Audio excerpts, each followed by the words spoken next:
So, after years and years and years of hearing about Berserk from friends and being told over and over about how amazing and life-changing the show was from countless YouTube videos, blog posts, and Twitter feeds that discuss the show endlessly online, I finally sat down and watched the original 1997 anime from start to finish.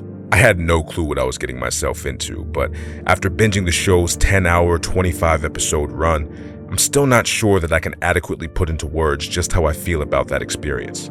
Simply put, Berserk is amazing. It's a true masterpiece that has absolutely stood the test of time. From the striking and unmistakable 90s anime art style, to the brutal and gruesome violence that perfectly depicts the savagery of war, to the enchanting and ethereal soundtrack that genuinely sounds like nothing I've ever heard in my life. So long as I have my sword to fight with, I'm sure to survive. Year after year, I prove it to be true. Every individual element of Berserk works harmoniously to create an aesthetic and an experience that you just can't get anywhere else. All of that is great and definitely serves as clear reasons for why the show was so good. But about halfway through my first watch of the show, I had this shocking realization that I had no clue what the hell the story was about. I obviously knew who the characters were, like, oh yeah, that's Twink Sephiroth, that's Mexican Cloud, that's dark-skinned Tsundere Mulan, that's hating-ass number 1, that's hating-ass number 2, that's the motherfucking goat, and for some reason, every third voice is just Goku. I've never seen a crowd so enthusiastic at a victory parade before. And I was able to keep up with the plot of the Band of Hawks slowly rising to prominence and gaining power within the expanding Midlands Empire. But none of that information was helping me understand what the point of all this was. What was the message that the writer of Berserk was trying to get me to see by using these characters, settings, and events? It wasn't until about 3/4 of the way through the story that I finally realized that feeling of uncertainty and the search for answers was the message. Berserk isn't a story about war. Berserk isn't a story about cool action scenes and stunning animation. Berserk isn't a story about love or brotherhood or betrayal, even though it clearly depicts all of those things very well. None of them are at the core of what the overall story is actually about. The show simply uses them as a vehicle to shepherd its true message. Berserk is a story about purpose. It's about the agonizing journey that Guts and countless others have taken or are continuing to take in order to find their purpose in this world. Guts is your typical overly tormented protagonist. His parents died when he was young. Damn! His mentor turned on him and he was forced to kill him to protect himself. Damn! He wandered the world alone for most of his adolescence. Damn! He was forced into a life of violence and had to live as a mercenary in a war that he doesn't even care about just to keep himself alive. Damn! But eventually he finds a place in a group to call home, full of people who respect, revere, and love him. Well, at least that nightmare's over. And then all of that is taken away at the drop of a hat when he gets ruthlessly betrayed by his best friend. Tough break, nigga. Throughout most of Berserk, Guts is a lost man, stuck swinging his sword at everything that moves, hoping that that will lead him to a better life and a truer understanding of what he's meant to be doing with his time on this earth. Like most of us, Guts was not given a roadmap to happiness or purpose. He was just sort of tossed out of the frying pan and into the fire and forced to learn on the go. Fighting and killing weren't just how he was able to survive, it became a part of his identity. Guts was born into a life as a warrior, soldier, and killer. He wasn't given a chance to develop any other skills or interests. He had to become deathly proficient at chopping people in half, but this wasn't just for survival. It was also in large part for social reasons, due to him being raised by a pack of killers. Gambino! What is it? Look! Everybody wants to impress their parents or parental figures. We all clamor for the love and affection of others that we respect and revere. Despite how terribly Gambino treated Guts, Gambino was the only parental figure that Guts ever had, so he wanted to do everything in his power to make Gambino proud of him, which makes the way everything ended between them all the more tragic.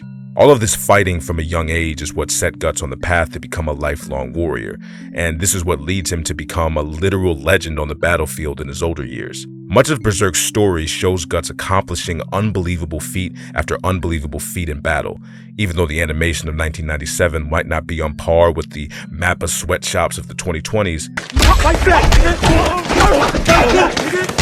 The greatness of these battle scenes are more about the gravity and the context of each fight.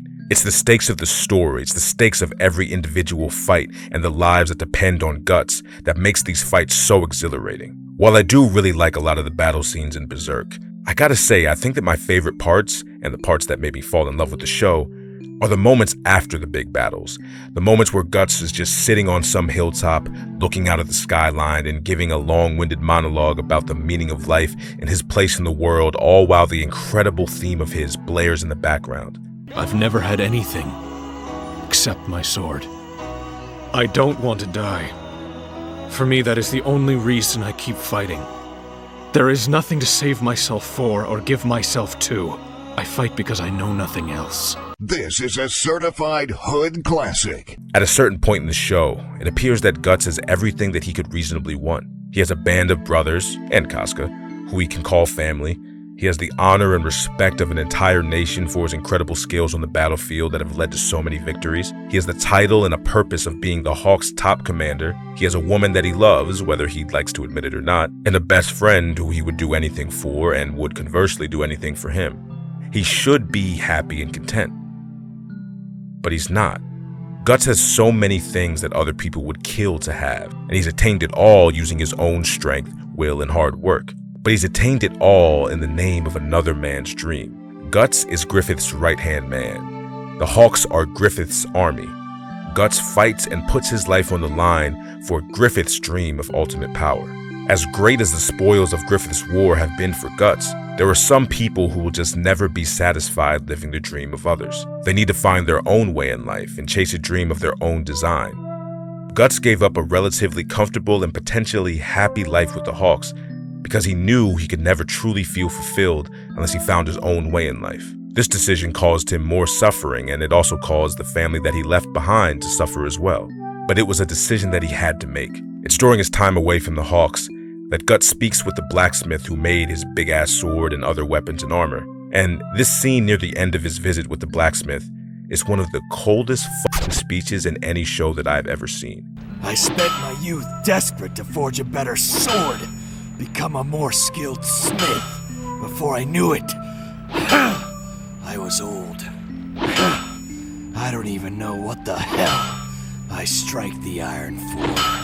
But there is still one thing I like about it. The sparks. Life. Bursting before my eyes for just a moment. My life. It's easy to lose focus and lose track of yourself while you're searching for a reason to go forward, looking for something to chase and inspire you to be better. But what's most important to remember in those times of self-doubt about the current state of your life is that you will never make it to tomorrow if you stop trying today. Sometimes you just have to keep pounding away at that slab of steel until you see those sparks of inspiration fly. Sometimes you just have to keep swinging that big-ass sword at your opponent until their armor finally breaks. Sometimes you have to edit a video into the early hours of the morning, even though you're already exhausted and have to wake up early for work the next day. When you're in a bad place, refusing to move forward will only ensure that you remain in that place. Even if it's just the tiniest effort, the slightest push, it will all mean something in the end as long as you keep moving forward. Guts was born into the life of a soldier. He didn't have a chance to choose anything else. Luckily for him, he was a giant brute who was gifted at fighting, and he worked his ass off to become strong. Stronger than damn near any other man on the face of the earth. All the while, he was conflicted about what kind of person he really was and what kind of person he really wanted to be. Finding your purpose requires finding yourself first and understanding the kind of person that you really are at your core. Looking inward and asking the tough questions like, who are you and what do you really want, can be hard enough. Actually finding those answers can be infinitely harder. After struggling with this introspective dilemma for half the show, Guts finally realizes that what he wants is to be back with the people who he left in the first place. Guts' story is a harrowing depiction of what it can feel like to search for your purpose. Maybe you're more like Guts and you're desperately fighting to find your purpose. Maybe you're more like Griffith and you've realized your purpose a long time ago and now you're just fighting to make it a reality. Regardless of whichever side of the coin you're on, if there's one thing that Berserk has taught me, it's that if you want to realize your dreams, you have to fight. Fight until the fear of fighting fades away, and all that's left is the thrill of feeling alive.